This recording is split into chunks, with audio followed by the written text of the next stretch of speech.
Olá, meu nome é Adolfo Melito, este é o programa Economia Criativa do Visão Web TV.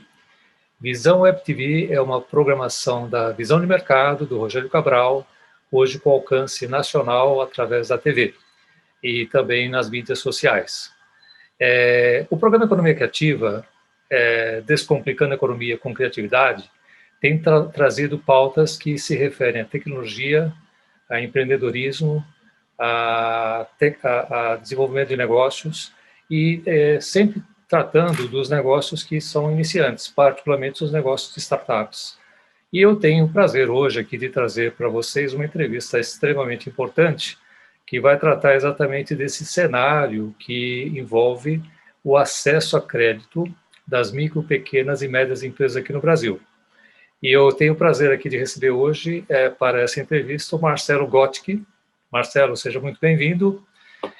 O Marcelo é formado em Direito pela Universidade Católica de Santos, depois com especialização pela Leiden University,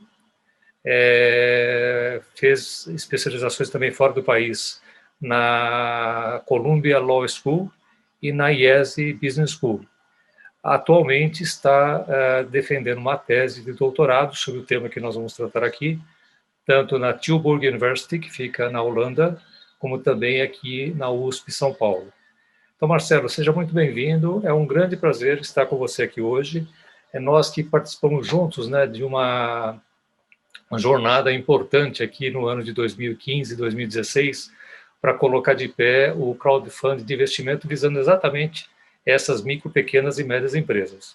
Então, eu queria abrir com a primeira pergunta para você, pedindo que você comentasse, por favor, dentro do quadro de referências das estruturas que são amparadas pela legislação brasileira, quais são os instrumentos financeiros disponíveis para as micro, pequenas e médias empresas junto a instituições financeiras aqui no Brasil, bancos, financeiras, fintechs e, naturalmente, fundos de investimento. Então, Marcelo, seja muito bem-vindo e esta é a primeira pergunta. Olha, Melito, muito obrigado pela oportunidade da gente bater esse papo aqui. O Melito é um dos amigos que a vida trouxe para mim, né? O Melito realmente... É engraçado que deu liga, porque o Melito, ele é uma pessoa que ele é ávido do empreendedorismo, e ele não está preocupado em simplesmente empreender, mas ele quer criar um ambiente de inovação e empreendedorismo no Brasil, que falta ainda, principalmente pelo aspecto regulatório, que é muito difícil aqui, né?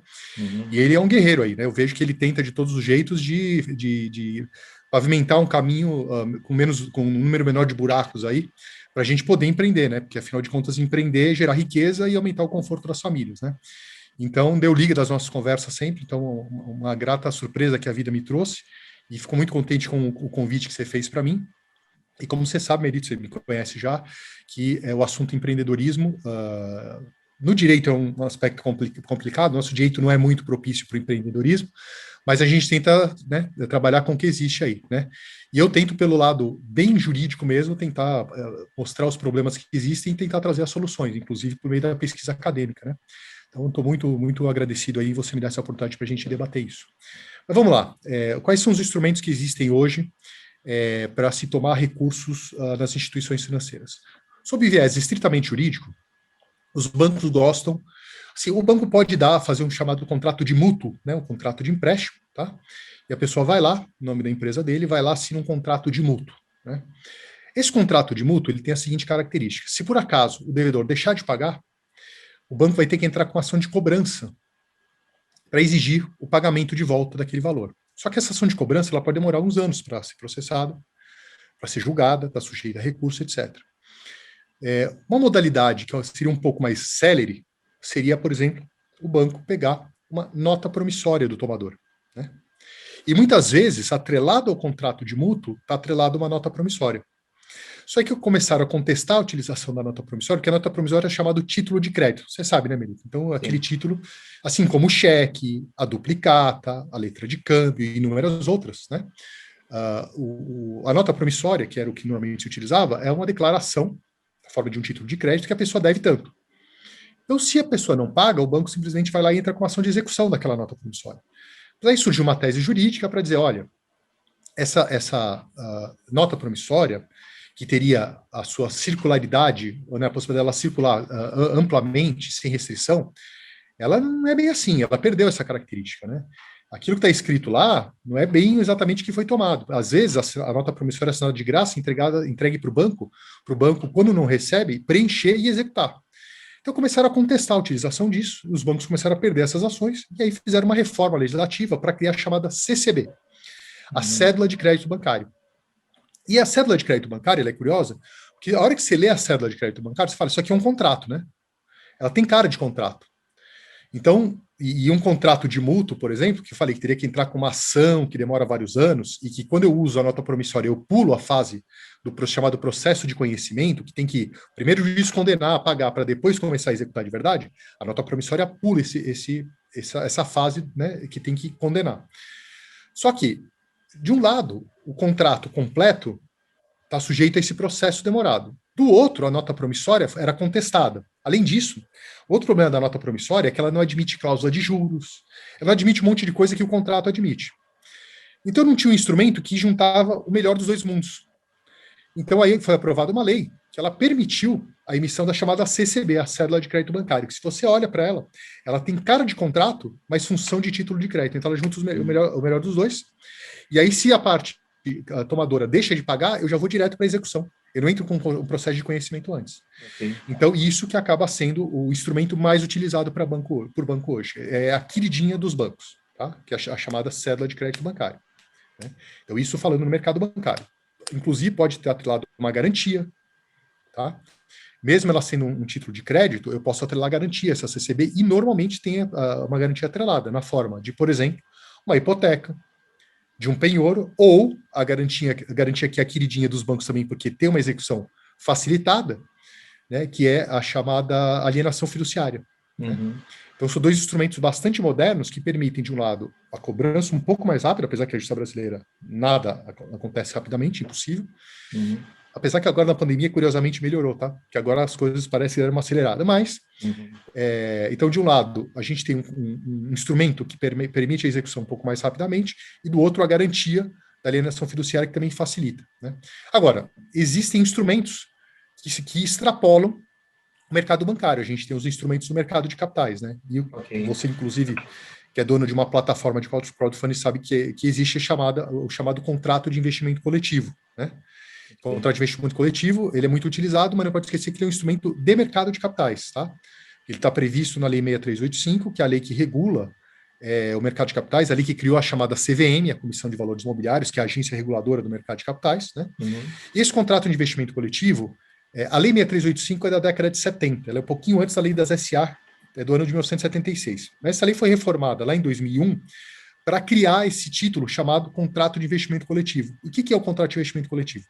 É aquele instrumento que tem cara de investimento, que tem função de investimento, mas não se enquadra em nenhuma outra categoria já pré-estabelecida. Então, como dizem os americanos, walks like a duck, e quacks like a duck, it's a duck. Né? Então, ele tem cara de valor imobiliário, tem função de valor imobiliário, mas não estava listado lá. Então, é a carta dentro da manga que fala, olha, se você não se enquadra em nenhum, não é uma ação, não é uma debênture, um bônus de subscrição, isso, aquilo, ele se enquadra, se tiver determinadas características, como um contrato de investimento coletivo. E aí, é um instrumento utilizado no mercado de capitais. E é bastante dinâmico isso, que é o que o crowdfunding usa hoje. Na realidade, todos os países têm uma característica muito semelhante, quer dizer, não é novidade para ninguém que as micro e pequenas empresas representam entre 90% a 95%, aqui no Brasil mais ou menos isso também, do total de empresas que você tem no mercado. Depois ela tem uma participação como empregadora extremamente significativa. E também tem uma participação 60%, 70%, 80%, uma coisa absurda, né? Exato, e mesmo que você faça as estimativas, porque eventualmente parte dessas contratações são contratações através de contratos diferentes do contrato de trabalho normal, né? E tem uma participação no PIB, importantíssima também. Quando você analisa o cenário aqui no mercado brasileiro, diferentemente de outros mercados, por exemplo, eu sempre cito agora o caso da China, porque na China eles conseguiram fazer de uma entidade privada um desenvolvimento tão grande das empresas de médio porte, pequeno porte, que hoje é uma das maiores, um dos mercados mais completos e mais pujantes nas micro e pequenas empresas, porque você teve as plataformas que começaram a conectar essas empresas no modelo de marketplace, que é o caso da Alibaba, Pinduoduo na China, etc, etc. Então, nós temos aqui no Brasil o Sebrae, em contraponto que você tenta passar uma assistência para as pequenas empresas. Na prática, o sistema brasileiro é um pouco assistencialista, e a diferença que nós temos em relação ao mercado financeiro, e vamos falar também do mercado de capitais, que você já adiantou, né, quais são as características, mas é que quando você busca uma referência do acesso dessas empresas ao mercado de capitais, mercado financeiro, você sempre tem uma situação em que o sistema bancário brasileiro é bastante sofisticado e não é muito fácil você se relacionar com os bancos. Então, talvez a tecnologia, você citou até a pandemia, que facilitou um pouco a questão das questões envolvendo a burocracia da justiça, por exemplo, do judiciário, mas isso também pode estar acontecendo, essa aceleração, mas ainda, na nossa opinião, longe de ter alguma digitalização completa, porque é mais ou menos tudo que você não pode fazer pessoalmente, você vai fazer remoto. Então, isso está acontecendo. Bom, eu queria comentar, dentro desse contexto, que desde 2015, tanto o teu escritório, a Gothic Advogados, como também as 10 maiores entidades, né, associações que representam esse ecossistema que a gente costuma dizer, de empresas de pequeno porte, startups principalmente, né, que a gente chama de mercado de empresas inovadoras, né, que trabalham nesse processo de desenvolvimento de novos negócios, tecnologia, etc., começaram a desenvolver aqui no Brasil algumas questões que envolvem, naturalmente, o acesso a crédito das micro e pequenas empresas e startups, né? E aí começou-se a discutir sobre o marco legal das startups. Tem várias alterações, né, no Estatuto da Micro e Pequena Empresa, até que, quase 4, 5 anos depois, a gente teve recentemente aprovado o marco legal das startups e, para nossa surpresa, alguns pontos que eram muito relevantes ficaram de fora. Eu queria que você comentasse isso, porque você acompanhou a jornada completa e você fez parte dos principais grupos que discutiram esse assunto no Congresso, no Senado e tudo mais. Como é que você vê os próximos passos aí para a gente recuperar, né, o terreno que foi perdido? Olha, o marco legal das startups, ele tem seu mérito, logicamente, né? Uhum. Então ele quer, por exemplo, tornar o governo, principalmente o governo federal, um pouco mais friendly, mais amigável às startups, para a contratação, a forma do próprio governo federal se relacionar com essas empresas. Então, criar uma dinâmica mais interessante do próprio governo federal trazer startup para dentro da sua estrutura, para tentar dar mais agilidade, porque o governo é governo, ele é mastodôntico em qualquer lugar. Por menos burocrático que seja, governo é governo. Então, eles querem trazer o espírito da startup para dentro do governo federal, então isso tem um mérito muito grande, né? Fala de questões de propriedade intelectual, que eu acho que são importantes também, mas eu acho que o que fica a desejar, Melito, é justamente aquilo que a gente está pleiteando há muito tempo. Porque, vamos dizer que a gente tivesse um regime mais fraco de proteção à propriedade intelectual. Será que as startups não iriam aparecer por conta disso? Será que eu dependo sempre de um regime de registro de marcas e patentes para a tecnologia surgir? A impressão que eu tenho é que não. Tá? A impressão que eu tenho é que eu posso proteger de maneira privada. Por exemplo, não é mais inovação, mas você sabe quando foi registrada a patente da fórmula da Coca-Cola? Deve Tem ser ideia? há muitos anos antes, né? Não existe Não. registro da patente. Não existe Não. registro de patente. Nunca foi registrada. Por quê? Eles preferem salvar, né, guardar aquilo como segredo de indústria, que a lei protege do mesmo jeito. Se alguém tentar fazer uma engenharia reversa, se alguém tentar utilizar, roubar aquela fórmula, a pessoa vai ser processada criminalmente. Você entendeu? Então, não é 100% essencial. É muito importante, mas não é 100% essencial eu reforçar tanto mais esse regime como tenta fazer o marco legal das startups. O grande problema, e assim, depois de pesquisar, de ter assessorado centenas de startups, fundos de investimento que investem em startups, etc., vejo que o grande problema, Melito, é aquilo que você já sabe, você está cansado de saber, você respira isso todo dia, que é o financiamento da inovação. Eu iria além, não só da inovação, porque a inovação é muito importante, porque se, por exemplo, nos Estados Unidos não tivesse inovação, não teria a Apple, não teria a Microsoft, na Coreia não teria a Samsung, no Japão não teria, sei lá, a Toyota, as fábricas de videogame, etc. Então, a inovação é importante. Mas, na verdade, quando a gente fala em startup, a minha visão de startup não é só essa, da inovação. A minha visão da startup é qualquer empresa nova. Porque uma empresa hoje pegar um exemplo de uma empresa que foi cliente nosso do escritório, né? Eles começaram com um estacionamento na Vila Olímpia. Eles viram uma movimentação de que a Vila Olímpia virou o hub das startups, não sei o que e tal. Meu escritório é lá na Vila Olímpia, mas não é por isso que eu conheço a empresa, eu já tinha escritório lá antes de ela se tornar minha cliente. Mas eles perceberam que precisava aumentar a capacidade de fibra ótica ali. Eles não tiveram dúvida. Era o estacionamento. O que é mais antigo do que estacionamento, né? Sim. Eles pivotaram de tal maneira, eles transformaram aquela empresa numa empresa de infraestrutura de fibra ótica. Então era um estacionamento que devia faturar, sei lá, 1.000, 2.000 reais por dia, e essa empresa vale 200, 300, 400 milhões, nem sei quanto vale mais hoje. Entendeu? Era um estacionamento. E começou como estacionamento. Eles viram uma chance. Então eu vejo que qualquer startup tem a possibilidade de acontecer isso. A gente só não sabe qual. Entendeu? Por que a educação básica, a educação universitária é muito importante, mas por que a básica é mais importante? Porque se a gente não der o básico, a gente não vai chegar a ter um bom engenheiro, a um bom médico, a um bom advogado e assim por diante. Entendeu? A gente precisa fazer as pessoas aprenderem a ler e escrever. A startup é a mesma coisa. A gente precisa dar o espaço para todas aparecerem. Entendeu? Porque um cara que monta um restaurante ali na esquina tradicional, ele começa a perceber que as pessoas poderiam fazer algo diferente na alimentação, ele cria um regime diferente para alimentar as pessoas e aquilo dá um boom. E a alimentação é um setor tradicional, entendeu? Então o que a gente precisa ter? Um ambiente regulatório bom de um lado e financiamento disponível para todas elas. Curiosamente, dinheiro não falta, só que o dinheiro não chega às micro e pequenas empresas. Então você fala da minha pesquisa acadêmica, o paper que eu publiquei lá em 2019, lá na Europa, eu cheguei à conclusão que eu mensurei 3 anos, tá? Eu, inclusive, pretendo atualizar isso, porque agora eu vou defender, eu pretendo atualizar, para saber, inclusive, o que aconteceu nos últimos anos, mas há um déficit de financiamento que é chamado no meu trabalho de financing gap. Há um déficit de financiamento bancário das micro e pequenas empresas que saiu de 60 e poucos por cento para quase 90% nos 3 últimos anos do governo Dilma, né? Por conta de crise, etc. Então, a gente está dizendo que de cada 100 unidades monetárias que as micro e pequenas empresas precisam, elas não estão conseguindo captar 20, captar 15, estão conseguindo captar 12, 13, 11, você entendeu? Então, é a mesma coisa que você pega a criança que ela precisa de, sei lá, 1.000 calorias por dia, criança precisa de menos que um adulto, né? Ela vai ter 100 calorias por dia, ela vai ter 110 calorias por dia. Isso é suficiente para ela se desenvolver? Não é. Ela vai morrer de inanição. Então, algumas startups, algumas empresas novas vão conseguir o financiamento? Vão, mas a grande maioria não vai. E mesmo aquelas que conseguem, elas conseguem um valor abaixo do que elas precisam, né? Então, o que eu vejo que o marco legal das startups não vai resolver? Não vai resolver o problema de financiamento das micro e pequenas empresas. Porque, uma coisa que acho que a gente vai, talvez se queira falar mais tarde, é o problema justamente da falta de garantias que as micro e pequenas empresas podem dar.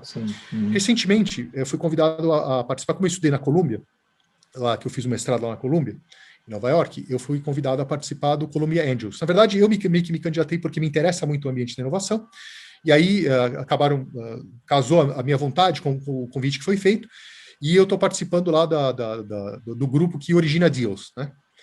É curioso porque a visão é exatamente a mesma. Falta financiamento. E o problema da falta de financiamento não é falta de dinheiro, é que os bancos não querem dar porque eles não querem assumir o risco da micro e pequena empresa. Então o problema é falta de garantia. Este é o grande gargalo do mercado brasileiro. Tem problema regulatório, de execução de garantia, por exemplo, a execução é lenta, né? Então um sistema de garantia pode facilitar isso, porque eu posso simplesmente, olha, deu default, a startup deu default, funcionaria como se fosse um seguro de crédito, né? Que vale quase que uma carta-fiança de um banco, né? Paga instantaneamente, deu default, o regime de garantia paga instantaneamente. Então a gente precisa melhorar, criar os regimes de garantia, que já existem alguns, mas são incipientes ainda, né? Então a gente precisa criar os regimes de garantia de um lado e a facilitar a execução dessas garantias, que aí o risco do crédito da startup, e como eu disse para você, vou além disso, da micro e pequena empresa no Brasil, despenca. E aí o dinheiro vai brotar, o dinheiro vai aparecer. Você colocou muito bem. De fato, a gente vamos conversar bastante sobre a questão da garantia, que tivemos até uma jornada interessante o ano passado visando esse assunto, né? Mas queria comentar sobre o marco legal. Inclusive, idealizado por você está de enorme parabéns, porque as suas iniciativas são de realmente tirar o chapéu. Obrigado. Mas a gente não faz nada sozinho, né? Eu sei que você como no seu escritório participou diretamente desse assunto e foi uma dos expoentes, né?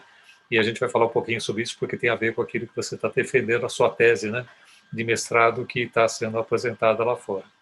Mas dentro do marco legal das startups, eu conecto o assunto das modalidades de sociedade empresária aqui no Brasil. Então, de um lado, você tem uma sociedade limitada, vamos dizer assim, só para simplificar, né, e uma sociedade anônima. A expectativa grande era de que a SA fosse uma SA simplificada, com todas as características de você fazer pela internet, registrar tudo rapidamente, deixar a coisa muito rápida, 24 horas você abre uma empresa, até menos, né? Porque a sociedade limitada, ela tem características específicas que acabam endereçando as empresas de pequeno porte, médio porte, startups, para determinados instrumentos de crédito que são não sempre, nem sempre favoráveis e são muito burocratizados. Só para comentar, por exemplo, quando você fala do contrato de mútuo, de um investimento de um investimento anjo, investimento seed, investimento inicial, até no crowdfunding, né? Você tem um contrato que conecta um instrumento de dívida conversível. E essa conversibilidade automaticamente também gera algumas obrigações da startup, da empresa de pequeno porte, que basicamente, se ela não deu certo, ela tem que pagar aquela dívida de qualquer forma. Quer dizer, na realidade, não é um investimento de risco como deveria ser, né? Então, nessa questão, e você fez um trabalho desde 2016, que era, vamos transformar a debenture, né, que é uma coisa voltada tecnicamente para as empresas SA, né, que existem desde 76, mas você não tinha a característica de você usar uma debenture, por exemplo, que é um instrumento fantástico para uma sociedade limitada, e você tentou colocar de pé esse processo. Então, nessa linha, como é que você analisa a falta de uma SA simplificada e a nossa dependência ainda de uma sociedade limitada muito antiga, né? E que impõe essas condições que são ruins para o empreendedor? Olha, eu tenho uma pequena filial nos Estados Unidos, que agora não tenho ido mais para lá por conta da pandemia, já faz mais de ano, preciso até agendar uma viagem algum dia aí. Mas, às vezes eu pego um voo que vai pela Colômbia, um voo da Avianca, e aí eu faço uma escala ali na Colômbia, fico algumas horas, pego outro voo para os Estados Unidos. Qualquer daquelas lanchonetes, tá? Do aeroporto internacional, lá do setor internacional do aeroporto de Bogotá, todas elas são SAS. Eu tive a pachorra de praticamente comprar em todas elas. Até nem queria comer, eu comprava uma garrafa d'água só para pegar um ticketzinho e ver lá Sociedade Anônima Simplificada. Bacana. 95% das sociedades constituídas na Colômbia hoje, elas são sociedades anônimas simplificadas. Então, pela experiência de outros países, a gente não precisa nem perguntar se vai dar certo. Vai dar certo a hora que a gente implantar. É curioso, porque eu tinha estudado pouco o assunto, até dois amigos meus, o Valfrido Vardi e o Rodrigo Castro, que são os primeiros idealizadores do primeiro projeto de lei a respeito da SAS aqui no Brasil, eles terem escrito esse projeto. E, curiosamente, eu fui fazer um pouco de pesquisa. O meu doutorado holandês, eu falava em mercado de controle, que é de grandes companhias abertas, etc. Só que a gente não tem o mercado de controle e não vai desenvolver o mercado de controle. Então, aquela tese estava patinando, né? Aí eu resolvi mudar o assunto. Quando o Rodrigo e o Valfrido fizeram o projeto de lei, eu falei, eu vou escrever sobre isso. Fui consultar meu orientador na Holanda, ele falou, olha, é um americano, ele casado com uma holandesa, por isso que ele mora lá. Ele falou, esse assunto é sensacional. Aí eu fui ver quem escrevia muito sobre o assunto, era justamente ele, né? É um dos caras que mais escreve sobre o assunto. Essas formas alternativas, né? A SAS é assim, ela não é a solução para todos os problemas, mas é uma solução para muitos problemas. Porque ela junta, né, a estrutura barata e, de um lado, simplificada da sociedade limitada, e do outro, ela junta a flexibilidade, engraçado, a limitada deveria ser flexível, né? E ela era flexível até o Código Civil de 2002. Mas a gente fez uma cópia mal traduzida do Código Civil italiano, que estava em vigor lá na Itália, que ainda está em vigor em boa parte. Só que esse Código Civil italiano ele foi aprovado lá em 1942. 1942, o que acontecia na Europa? Guerra? Fascismo? Sim. Então, o Código Civil italiano, em boa parte, ele ainda é inspirado no governo fascista, que é um governo intervencionista. Então, ele amarrou, enrijeceu, engessou a sociedade limitada e tornou uma bela de uma porcaria, na verdade, entendeu? E aí você tem a sociedade anônima, que ela tem uma série de flexibilidades para poder emitir a debênture, etc. e tal, só que ela é cara de manter. O projeto da SAS tenta trazer a antiga flexibilidade limitada e o custo baixo dela de manutenção, aliás, constituição e manutenção, que não tem que publicar nada, e do outro, trazer todos os instrumentos que eu posso utilizar, a debenture. Eu posso colocar, por exemplo, eu tenho já uma regra lá dentro para stock option. tá? Que eu posso fazer na forma de um bônus de subscrição. Tem uma série de coisas que já estão prontas dentro da lei das SA e que eu posso utilizar na lei para startups, usar a lei das sociedades anônimas para as startups de uma maneira mais barata, né? Eu, particularmente, eu defendo que a debênture ela já possa ser emitida por sociedade limitada. Por quê? Porque não existe proibição na lei. O que existe são interpretações, na minha opinião, muito equivocadas, porque eu já pedi inúmeras vezes para falar, olha, para me mostrar onde está a proibição da sociedade anônima, a sociedade limitada emitir a debênture. Ninguém conseguiu mostrar nenhuma até hoje. O que chegou mais perto foi um autor chamado José Valdeci Lucena, que é um desembargador aposentado, tem um livro que é uma obra magistral sobre sociedade limitada. Ele fala, tem um decreto 177A de 1893 que proíbe a emissão de proíbe a emissão de obrigações ao portador. Em Portugal, a debênture é chamada de obrigação, né? E aqui no Brasil se chamava também. Ela só passou a ser chamada de debênture com a lei das SA em vigor. Resultado, ele fala que não pode por conta desse decreto. Bom, esse decreto já foi revogado há muito tempo. O Código Civil antigo, que também já foi revogado em 2002, ele já permitia a emissão de obrigações e títulos ao portador. Então, essa regra foi revogada há muito tempo e ele fala que não pode. Mas não existe uma regra que proíbe. Então, para mim, pode fazer. Tudo que a lei não proíbe no direito privado, eu posso fazer. Pode fazer. Mas não se aceita essa interpretação da junta comercial e, portanto, eu e os amigos, a gente se reuniu. Ali que encabeçou foi o João Pedro, lá do Rio de Janeiro, o Romeu Amaral, aqui de São Paulo. O projeto foi idealizado por eles, eu dei meus pitacos também. E a gente tem um projeto de lei que está lá em trâmite, né? Se eu não me engano, foi proposto pelo senador Flávio Bolsonaro, tá? E está em trâmite o projeto. A gente tem uma expectativa boa porque o projeto realmente é bom, tá? Assim, o grupo que estava lá de trabalho era um grupo, eu não estou falando por mim, não, estou falando até pelo Romeu, que o Romeu tem um livro sobre debêntures que foi a dissertação de mestrado dele, então é um assunto que ele entende muito, tá? E assim, o projeto é muito legal, ele dá uma flexibilizada ali, e a debênture, né, você se conhece, tá cansado de saber, a debênture é um instrumento muito flexível, eu posso fazer com todo tipo de garantia, eu posso fazer com remuneração fixa, variável, eu posso fazer com vencimento em 6 meses, com carência, com não sei o quê, e o mais legal, eu registro na junta comercial, melhor até que a CCB nesse aspecto, que não é registrada, quando eu registro na junta comercial, eu vou lá na junta comercial e eu sei qual é a dívida da empresa. Você entendeu? Eu consigo acessar quais as debêntures que ela emitiu. Fala, mas isso está registrado adequado no seu passivo? Né? Você deve quanto? Então, isso aí dá para o mercado uma série de informações. Mas justamente por ter que registrar na junta, a junta que interpreta que não pode, que a limitada não pode emitir debênture, eu não consigo fazer a emissão de debênture. Entendeu? Então, estragou, né? Quer dizer, e é um absurdo. Temos uma expectativa muito boa. Em primeiro lugar, que ou se aprova a debênture para limitada, ou o marco legal das startups, que trouxe para dentro do seu texto boa parte daquele PL, daquele projeto de lei da sociedade anônima simplificada, a gente tem expectativa dos dois lados. Pelo menos o marco legal das startups deve, porque ele voltou para a Câmara agora, né? Você sabe, né? Sim. Que o Senado acabou fazendo umas alterações, ele não simplesmente aprovou o que foi aprovado previamente na Câmara, alterou, tem que voltar para a Câmara para reaprovar.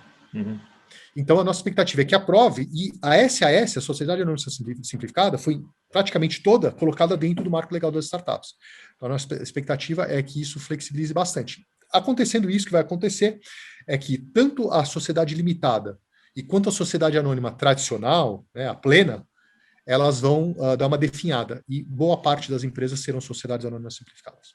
Isso traz, novamente, uma expectativa, né, uma esperança, pelo menos, que haja essas modificações. É importante que você está passando de que, do ponto de vista da SAS, está bastante bem elaborado, né, nesse projeto de lei que volta à Câmara agora. E isso nos conduz ao próximo ponto, que é um dos pontos mais relevantes. Aí Posso da fazer você falou uma coisa importante aqui? Sim.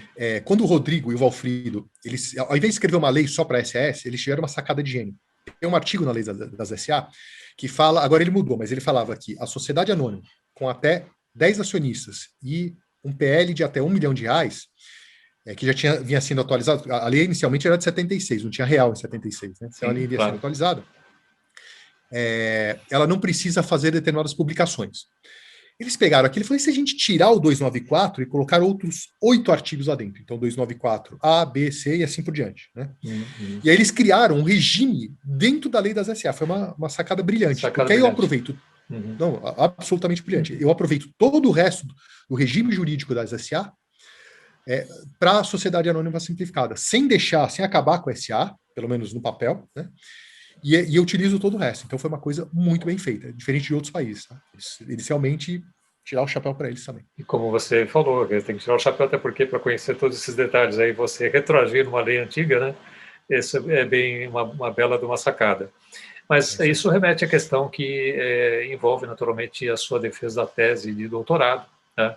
Que você já tinha preparado já em 2019, depois você tinha expectativa de fazer em 2020, as questões que envolveram a pandemia impediram e você...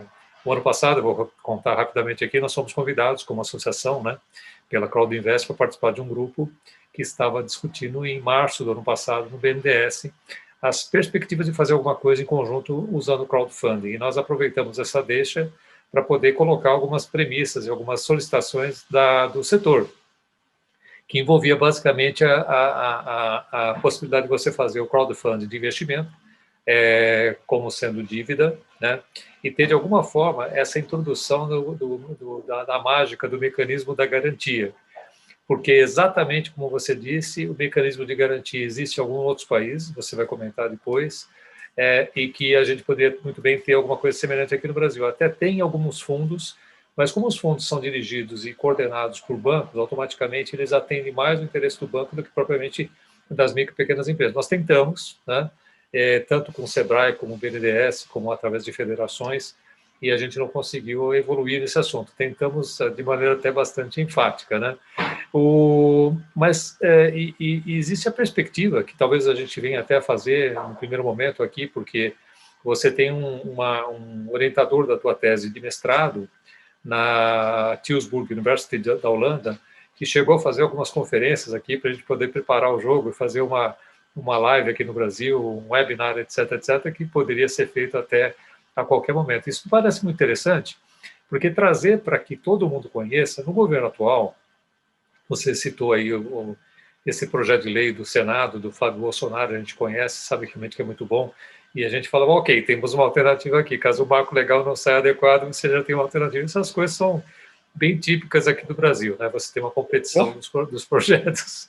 Pois é. Mas, que é esquisito, né, Milito? É muito esquisito isso, né? Porque, e ao mesmo tempo, assim, sem nenhuma crítica, apenas uma constatação, quando você tem várias associações envolvidas, né, nessa questão da defesa dos interesses das micro e pequenas empresas e do ecossistema inovador aqui no Brasil, se a gente não tiver uma união muito forte entre essas associações, para a gente falar de uma forma uniforme, uníssona com o governo, a gente nem sempre consegue o resultado. Então, esse é um ponto também que me parece relevante. Ou você acaba tendo um setor único, né? Quer dizer, você precisa fomentar a economia como um todo, e você, por exemplo, a questão do investimento anjo, né? Investidor anjo. Uhum. Eu lembro que a gente tentou também, você lembra disso? Eu, você, o Diego, claro, Pérez, claro, né? Sem dúvida nenhuma. A gente tentou, a gente fez comentários ao projeto de lei e foi ignorado no Congresso, né? Infelizmente, né? E aí Mas, só enfim, tentou os interesses do investidor anjo. Né? Então, acredito que essa questão essa é uma parte de compartimentalização e de divisão de poder, né? Na prática acontece muito isso. E quando você fala de colaboração, que é o tema central das startups, não existe inovação sem colaboração, né? Sem todo esse processo, digamos assim, de apoios, etc. Isso é muito importante que exista. Mas então, eu gostaria de sugerir a você que comentasse um pouquinho da sua tese de mestrado, como é que está esse andamento hoje, qual a expectativa de você fazê-lo pessoalmente lá na Holanda, e comentar também um pouquinho desse mercado que você já estudou, né? Eu sei que já tem trabalhos aqui, você já até divulgou aqui no Brasil, sobre os mercados mais evoluídos, como Suíça, como Inglaterra, como Holanda, que têm sistemas de garantia que funcionam muito bem. Bom, vamos lá. Meu orientador ele pediu algumas alterações aí no capítulo. Eu tenho já 2 capítulos publicados, o terceiro está indo para publicação agora, que é um sobre o sistema tributário voltado para micro e pequenas empresas, o nível de compliance, mesmo a gente tendo um regime simplificado, eu queria entender se esse regime leva a um nível maior de compliance, né?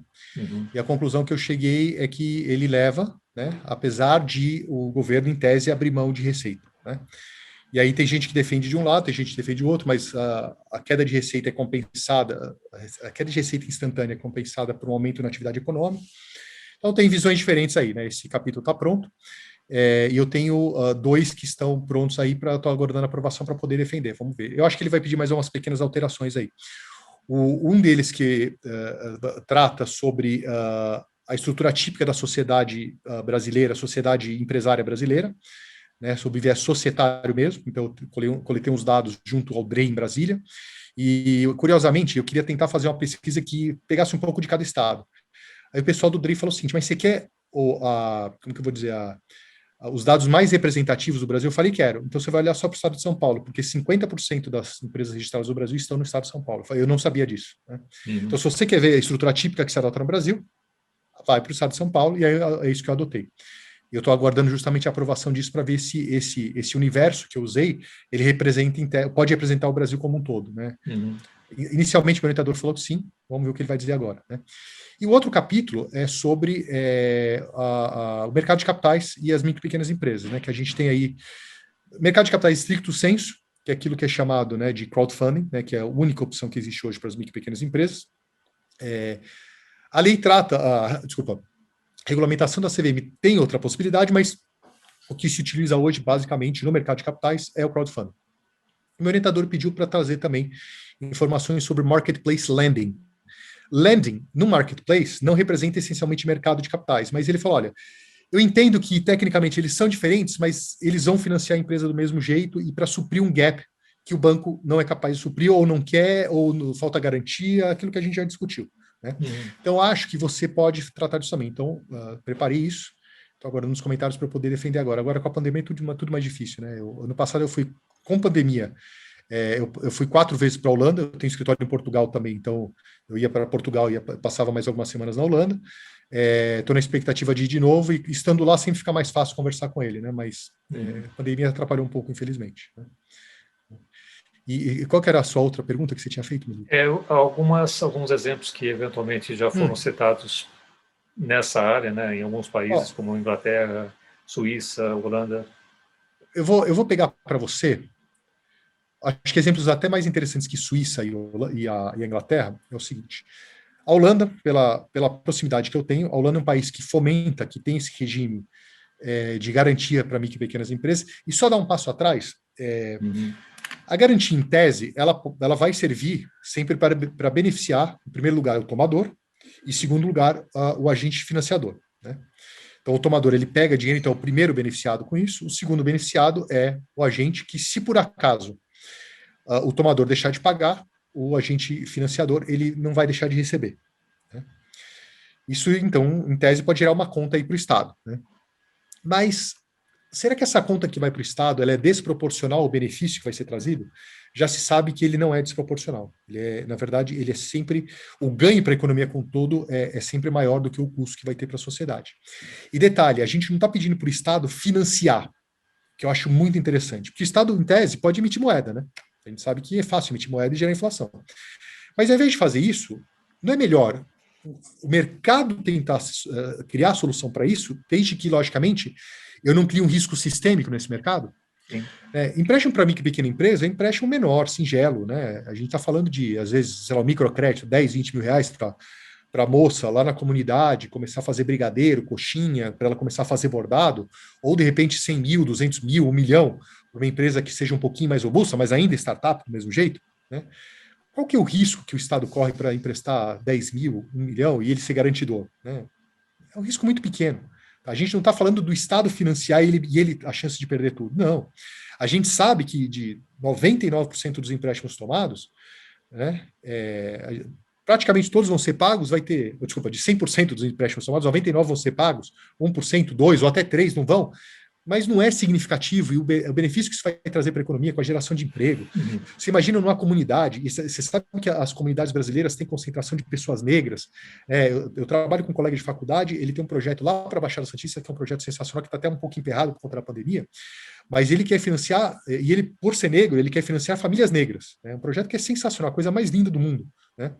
E principalmente da Baixada, porque ele é da Baixada e é a realidade que ele conhece. Tá? E ele fala, olha, eu não quero, inclusive, dar o dinheiro na mão do homem. Né? Você sabe que o homem ele tende a beber mais do que a mulher. Eu não quero que o cara vá tomar em cachaça. E sem nenhum preconceito, aqui ele fala direto. A mulher é mais responsável que o homem. E ela vai pegar o dinheiro para trabalhar. Ela vai pegar o dinheiro, como eu falei, para fazer o brigadeiro, fazer a coxinha, fazer o bordado, para fazer criar uma empresinha que nem é tão inovadora assim. Apesar que um dia essa moça que fez aquele brigadeiro, ela pode criar um novo sistema de brigadeiro que a gente não conhece até hoje. Você entendeu? Né? Cacau Show, por exemplo, começou com um cara fazendo chocolate em casa. Por que uma pessoa dessa não pode criar uma super franquia? para exportar brigadeiro. Na Holanda tem uma loja, lá em Amsterdã tem uma loja que vende brigadeiro e o holandês é louco pelo brigadeiro. Ele experimenta aqui e fala, nossa, que delícia. Pô, é brigadeiro, Melito, você entendeu? O que é mais velho do que brigadeiro, né? Uhum. Então, assim, esse projeto é um projeto sensacional. Então, você imagina, dar acesso do microcrédito, da pequena empresa, da microempresa, né, por meio da garantia, o banco vai dar dinheiro. Uhum. Tendo a garantia, o banco vai dar dinheiro. Isso já está comprovado, né? Então, assim, a Holanda tem isso, funciona bem. Mas a Holanda é um país rico, já tem crédito. É o mercado, curiosamente, é o mercado bancário mais concentrado que o nosso, só que as taxas de juros são bem menores que as nossas. Né? Então, não é necessariamente a concentração que leva a uma taxa de juros elevada. Talvez o Brasil seja, né? Tem uma discussão sobre isso. Mas é um mercado concentrado e tem crédito para as micro e pequenas empresas. Né?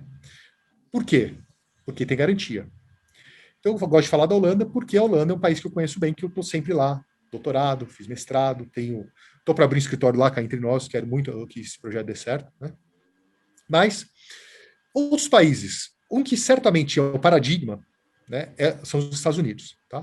Tem a chamada SBA, Small Business Administration. A Small Business Administration tem lá programas sem fim de financiamento, de facilitação de acesso a crédito e tal. Tem garantia.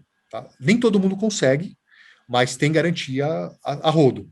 Tá? Então, o pequeno negócio americano consegue, né? E esse Small Business Administration está no país inteiro, sabe? Das dimensões continentais dos Estados Unidos. Tá? E eles conseguem atender boa parte do país. Mas eu queria pegar um exemplo de um país que era pobre e se tornou um país rico por meio também das micro e pequenas empresas. 99% das empresas da Coreia do Sul, elas são micro e pequenas. 99, Melito. 99. Fala, tem Samsung, tem não sei o que e tal. A gente está falando que 99% das empresas brasileiras são micro e pequenas empresas. E elas são financiadas com essas garantias desses programas. O que, então, tirou a Coreia do Sul da pobreza foi educação básica. As pessoas aprenderam a ler, escrever e fazer conta, para depois de fazer faculdade. É isso que a gente precisa dar, principalmente nas comunidades, botar todo mundo para contar, para aprender a contar dinheiro, saber o custo do dinheiro, saber o quão difícil é ganhar o dinheiro e elas trabalharem firme para poder juntar e guardar riqueza. Né? Então as pessoas aprenderam a ler e a contar. Segundo lugar, as pessoas querem trabalhar, não tem dinheiro, por quê? Porque o banco não dá. É exatamente, aliás, a visão é a mesma em todo o país, isso não muda. Né? Dizem que que nem mãe que só muda o endereço, o problema da micro e pequena empresa é o mesmo, só muda o país. Tá? Não faz a menor diferença. Então precisa criar sistema de garantia. Isso tem um custo, né? Mas, por exemplo, desde que começaram esses programas aí de micro e pequenas empresas, foram dados 40 e tantos, o equivalente a 40 e tantos bilhões de dólares em garantia. Mas é só isso? Não é uma coisa tão absurda. E das empresas que pagam, a garantia ela se exaure, porque o empréstimo é pago de volta, etc., e aquele dinheiro está disponibilizado para dar garantia em outro lugar. Então aquilo se recicla, você entendeu? Uhum. Então a Coreia do Norte é um excelente exemplo, tá? De uma empresa que saiu da pobreza pela educação, mas pelo empreendedorismo. E o regime de garantia foi essencial para isso. E um outro que eu gosto de citar também, que também ajudou muito a tirar as pessoas da pobreza, é a Malásia. Né? A Malásia tem um regime muito parecido. Tá? Então a gente pode falar da Inglaterra, a gente pode falar da Suíça, mas eu acho que talvez para o nosso paradigma é ver os países que saíram da pobreza e entraram num patamar de conforto das famílias, né, de bem-estar social, que depende menos do Estado e depende mais do trabalho das pessoas. E as pessoas, elas não querem, assim, vai ter pessoa que vai ter gente que quer ficar pendurado no Estado, vai. Mas a grande maioria não quer, Melito. As pessoas querem trabalhar, ir para casa, ficar com a sua família, entendeu? É isso que elas querem, né? E esse regime de garantia é essencial para alçar as pessoas da pobreza, para elas irem para um patamar de desenvolvimento, desenvolvimento pessoal, de realização pessoal, falar, isso aqui é meu, eu construí isso aqui. É uma coisa que não tem preço, entendeu? E a garantia, ela dá isso para todo mundo. Por isso que esse trabalho que você tem feito, que eu tenho te ajudado aí, é absolutamente essencial. E na minha pesquisa acadêmica também, não dá para mensurar o quão essencial ele é, entendeu? E o governo precisa entender isso. Você tá acrescentando um ponto assim super importante. Primeiro, aqui no Brasil, a confrontação entre aquilo que você faz de disponibilizar capital para quem tem porte grande, né, que acaba sendo para efeito do governo, qualquer que seja a entidade concedente, né, é o risco muito maior porque você está concentrando cada vez mais em menos empresas. E do outro isso lado, de dinheiro numa única pessoa. Você está falando isso de dinheiro em vários. Não dá para comparar o risco, que é muito menor. E a primeira questão é a comparação direta entre as duas coisas. A segunda comparação, que eu achei muito bacana, que você fez, é dizer o seguinte, mas eu não estou colocando 100% do capital, estou colocando uma taxa de risco que eu vou dar sob certos critérios, e talvez até uma vantagem adicional para a micro e pequena empresa, porque ela vai ter um critério mais ou menos que todo mundo conhece. Quando você trabalha com vários bancos, e aqui no Brasil é muito concentrado, você vai ter que se adaptar às características de cada banco, e é muito mais difícil. E se você tem um sistema que faz a garantia, né? Na prática pode ser privado, pode ser público, geralmente é público, como você já colocou, mas faz com que todo mundo Inclusive entenda. para garantir o crowdfunding que você falou, inclusive Sim, o crowdfunding, tá? Não é só legal. empréstimo bancário. E fica muito mais simples das empresas se entenderem. E uma das questões mais relevantes aqui no Brasil, a gente já falou sobre isso, é o grau de burocratização que você tem no sistema financeiro. Depois, na sequência, vou citar um setor em particular sobre isso. Mas então, essa defesa da tese, assim, do ponto de vista prático aqui para o Brasil, né? Constituir essas garantias me parece uma coisa super importante, porque a garantia para quem não precisa ter garantia. É o que acontece, por exemplo, com o famoso FGI, né, que existe dentro do âmbito do BNDES, né, e o BNDES tem um volume significativo de recursos que ele coloca naquele cartão BNDES, é onde nós queríamos aproveitar, pegar carona, né, e fazer a garantia para poder fazer crowdfunding. Então, era uma espécie de co-investimento, em que as pessoas físicas investem também, só que a garantia teria que ser dada para quem investe como pessoa física, e não para os bancos que já estão, digamos assim, respaldados por uma série de análises, né? Então, de qualquer forma, é isso que está acontecendo, e eu faço votos de que a gente consiga disseminar cada vez mais essa ideia, né? E a própria conclusão da tua tese vai favorecer e vai corroborar com isso aqui também, para a gente poder ter um pouco mais de respaldo nesse assunto aqui, que é super importante. Mas eu quero citar um setor que Posso é só passar um pequeno Perdão. dado para você sobre esse capítulo específico que fala do gap de financiamento das micro e pequenas empresas, e foi publicado numa revista chamada European Business Organizational Review, que hoje é uma das principais da Europa. Tá. E é curioso que esse deve ser um assunto tão quente que ela já passou de 18 mil downloads, saindo para 19 mil downloads, e é o paper mais baixado da revista toda, de toda a história da revista. Bacana, hein? Tem até um paper que fala de participação das mulheres nos boards de empresas europeias, que é um paper importantíssimo para falar da diversidade, etc. Sim. Mas olha a coisa curiosa. Há um interesse das pessoas saberem a dificuldade de financiamento das micro e pequenas empresas no Brasil.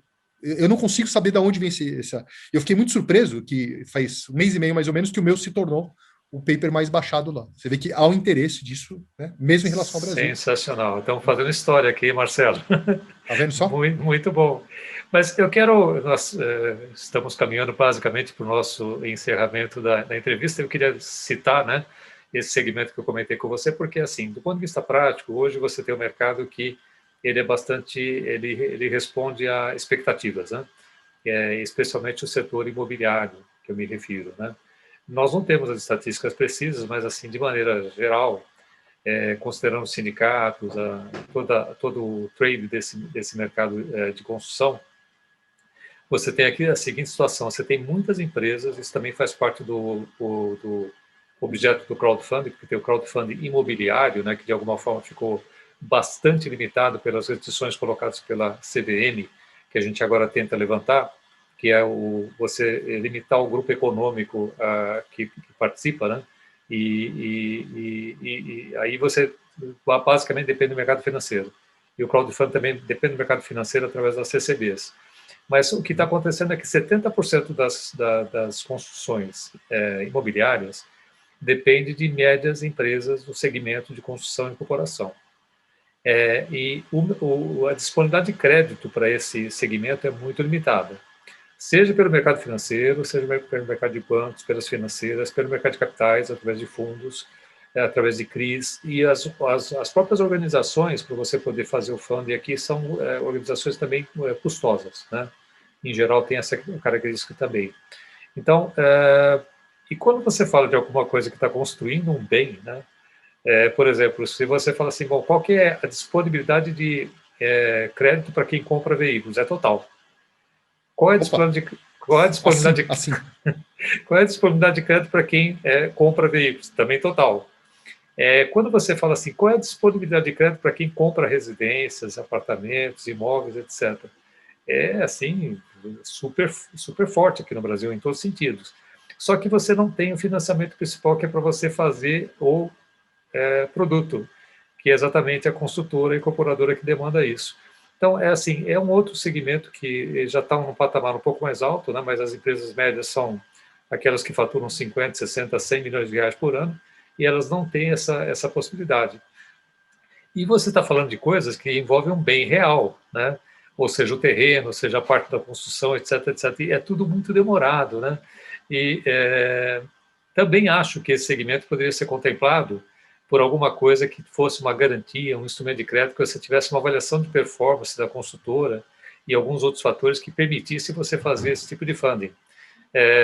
Não sei se você quer comentar sobre isso, mas assim é um dos pontos mais relevantes hoje do mercado, porque a construção ela puxa todo o segmento, né? E tem um déficit assim habitacional no Brasil assim impressionante, né? Você gostaria de comentar um pouco sobre isso?